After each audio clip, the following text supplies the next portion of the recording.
tax. It's something that we've talked about a million times over on this show already this season. We certainly talked about it in the Super Bowl last year. It's the simple fact of Steve Spagnuolo, after, I believe, the second drive in the Super Bowl, said, scrap the game plan, none of this zone shit anymore.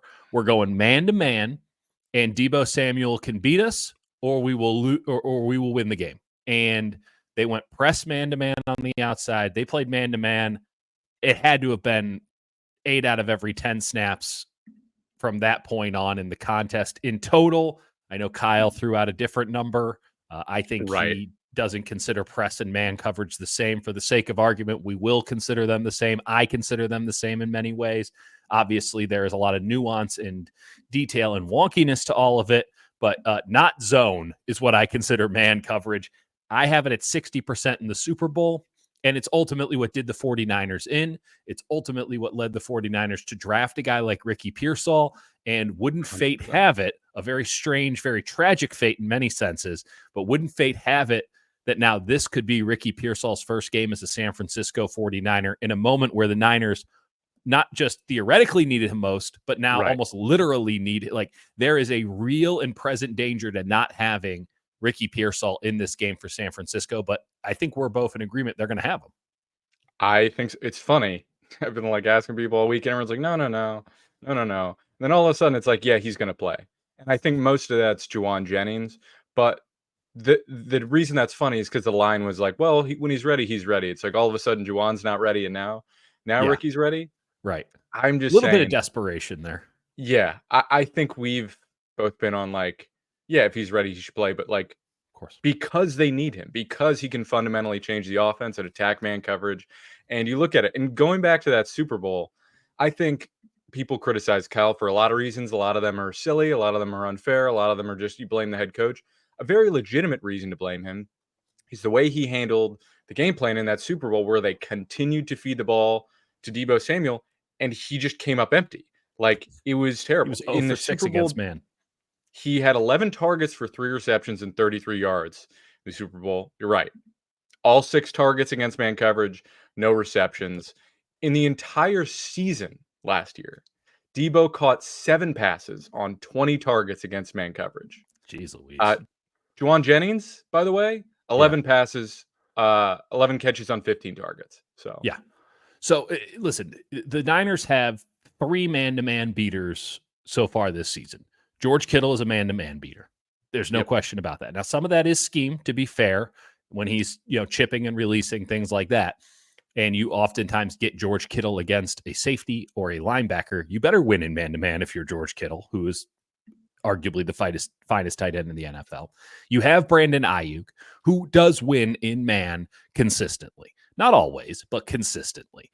And Brock Purdy just does not look his way. That can change at any point, but to this point, he has not looked Brandon Ayuk's way as a number one option in this offense. I tie that back to not having him during training camp and not building up those physical reps and just the install reps of having an X wide receiver who would get open against man coverage.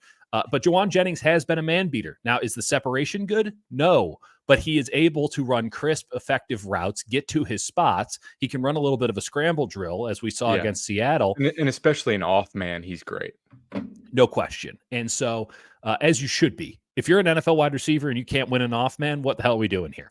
But even if you were to press him, and honestly, the way that he runs, most of the times it ends up with him getting pressed. If it's 3 yards past the line of scrimmage or 5, he's getting pressed because he's not fast. But Brock has been willing to rifle in balls because he can find just that bit of separation. Again, the guy that they don't have in this situation, who would be a game changer and was a game changer in the Super Bowl, 66 yards after the catch against man coverage, only 56 yards receiving. You can see where I'm going here. Christian McCaffrey. You don't have him. You're not forcing teams to play man-to-man. And then Deebo Samuel, who has 4 catches on 11 targets in man-to-man this season. It's everything we knew. Nothing has changed. And what do you think Kansas City's going to do? Not only will they, I believe, copy their game plan from the Super Bowl. I don't think they have any choice but to copy their game plan from the Super Bowl. We'll get into the blitz stuff a little bit later, but suffice it to say, when you blitz, like the Kansas City Chiefs love to do, like they should do, because that is statistically what they're best at, and they have It's proven to wild. be best at that. You have to play man behind it. So Pearsall getting into the mix almost as a replacement for Jennings more so than Debo, but it could be huge for the 49ers in the sense of this, Jake. You can take Debo off the field in what you think are going to be clear man-to-man sets. If you think this rep is definitely going to be a man-to-man, and Kyle Shanahan's going to have a better read on that than you or I, then you can take Debo off the field, put him in operational situations that are more beneficial to his skill set, give him some time off, which frankly he looks like he needs, get Pearsall in there, ease him in situations that, no, man-to-man's not easy. Zone is a lot easier to go up against, but it's a situation where, because he's a sudden route runner, because he can break off at a level that I don't think any other Niners receiver can, because you get wide receiver coach Leonard Hankerson during drills going, like, having orgasmic yells during drills that you hear from across 3 practice fields. Like, because he can do that, get him in there in sets as the flanker, as the Z receiver. And I think that you have an opportunity to move the ball here against a defense that is really, really impressive. I'm with you. And I honestly think there is something to putting Debo out there. If McDuffie's going to guard him and you say, okay, well, if McDuffie is going to stay on him, then okay, Jalen Watson versus Ayuk is a really good matchup. It's funny, I asked Ayuk, who doesn't talk to media anymore, basically. He hates us. He's like, I don't have time. I got nothing for you. I'm like, what about Jalen? I'm too fucking rich to talk. I'm like, to I'm trying to ask you not a football question. And I was like, what about Jalen Watson? He's like, thought about an answer, and he's like, I got to watch more tape. I don't know. I was like, all right, well, I've watched the tape. Yeah. Jalen Watson is impressive. He is really impressive. I think he can get beat over the top. Yes. But if he doesn't, like, if he sticks with you and he gets leverage and he gets into your body, like, it's pretty tough to beat him. I think, going back to Debo real quick, if McDuffie is guarding him, you get some advantageous situations.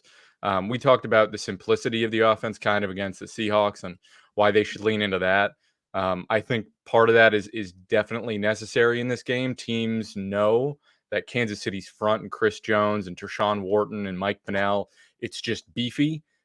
Teams run outside the tackles on Kansas City constantly because they know they can't go inside. So I think there is something to that. Stretch zone runs.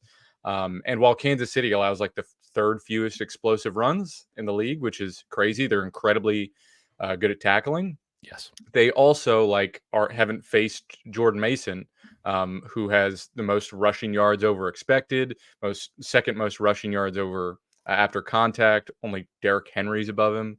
Right. So there is something to that if the shoulder's right. And Isaac Guerrero, I think, is starting to feel himself a little bit. He should. And then the last thing I'll say real quick on the sort of man coverage thing is if you do spread it out, I think Kittle's going to beat Nick Bolton one-on-one, because I've seen a lot of worse tight ends beating Bolton when they spread it out and they get him isolated. I think this could be a really big Kittle game. Well, if Foster Moreau can do it, certainly George Kittle can do it. You're